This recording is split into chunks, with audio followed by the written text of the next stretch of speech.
नमस्कार जी, मैं मंजू। आज मैं आपको गर्मियों के एक और पौधे के बारे में बताऊंगी जिसके कि फूल मैंने देखा है साल भर खिलते ही रहते हैं, आते ही रहते हैं।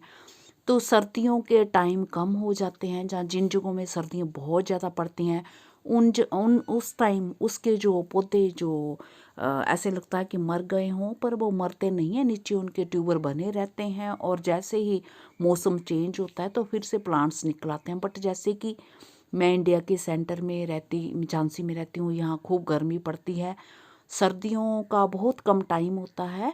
मैंने ये देखा है कि हमारे यहाँ ये पूरे साल भर ग्रो होते रहते हैं। तो जहाँ कहीं इनके सीड्स पड़ते हैं वहीं कहीं सर्दियों में भी मैंने इनके पौधे उगते हुए देखे हैं और खूब सारे जो फूल इन पे आते रहते हैं। तो इनको सीड से भी ग्रो कर सकते हैं और जो इनको इनकी जड़ के साथ जो जड़ होती है, तो जब वो थोड़ी पुरानी हो जाती है तो वो ट्यूबर जैसी दिखने लगती है।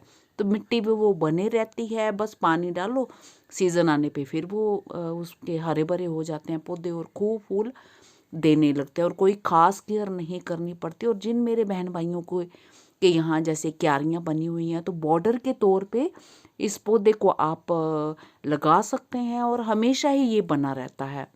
एक बारी लगा दो तो फिर जगह जगह इसके जो पौधे निकल आते हैं, तो आप ट्रांसप्लांट कर सकते हैं। साथ के साथ इसके बीज तैयार होते रहते हैं, तो आप बीजों से भी इसे ईज़िली ग्रो कर सकते हैं। तो बहुत ही आसान है, कोई इसकी खास केयर नहीं करनी पड़ती। बहुत सारे रंगों में ये पाए जाते हैं। तो मैं जिस चीज़ की बात कर रही हूँ, तो चलिए मैं दिखाती हूँ कि मेरे घर में कौन से कलर के इसके फूल लगे हुए हैं। तो इसके रेड कलर के भी फूल आमतौर पे पाए जाते हैं और मजेंटा कलर के भी होते हैं और डबल ट्रिपल शेड के भी, दो दो तीन तीन कलर के फूल भी मैंने इसके इसके जो देखे हैं। तो मैं दिखाती हूँ आपको जो मैंने ग्रो कर रखे हुए हैं।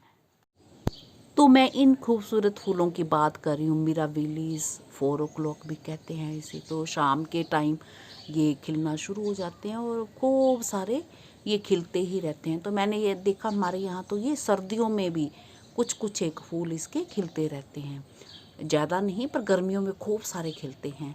तो धूप जैसे धूप चढ़ती है दोपहर के टाइम तो ये फिर बंद होने लगते हैं। तो इस तरह से इसको लगा सकते हैं। ये झाड़ काट छाट कर दो तो ये बहुत ही अच्छे लगते हैं। तो मैंने नीचे वाला जो मेरा गार्डन है, तो मैंने गार्डन के बाहर क्यारियों में लगा रखे हैं और भी कई जगहों में फैल गए हैं। ऊपर छत पे भी मैंने ग्रो कर रखे हुए हैं और जहाँ कहीं सीड गिरता है गमलों में, हर गमलों में कहीं ना कहीं निकले हुए पड़े हुए हैं, तो इसे आप इजीली ग्रो कर सकते हैं। तो ये इसके सीड जैसे तैयार होते हैं, हरे भरे होते हैं तो नहीं चुनने हैं। जब काली मिर्च की तरह काले दिखने लगते हैं तो तब आप कलेक्ट कर लीजिए, तो इन्हें गमलों में डालिए, तो खूब सारे जो नए नए पौधे आपके तैयार हो जाएंगे। तो ये है मिराबिलिस। तो मेरा ख्याल है कि ये फ्लावर्स आपको पसंद आए होंगे। आप अपनी पसंद के लगा सकते हैं, इनका बॉर्डर बना सकते हैं, सुंदर सी हैज जैसे बहुत अच्छी बढ़िया लगती है। तो ये देखिए, ये मेरे गेट के जो बाहर लगे क्यारी में लगाए हैं। तो ये मेरा अंदर वाला गार्डन है। तो इसी के साथ नमस्ते जी, शुक्रिया। इसे आप अभी ग्रो कर दीजिए। अगर आपके पास प्लांट्स नहीं हैं इसके, तो आप नर्सरी से भी ला सकते हैं। एक बार ग्रो कर दिए फिर कभी भी ख़त्म नहीं होंगे, ये आपके गार्डन से नहीं जाएंगे और फिर से दोबारा से आपको ख़रीदने की ज़रूरत नहीं पड़ेगी।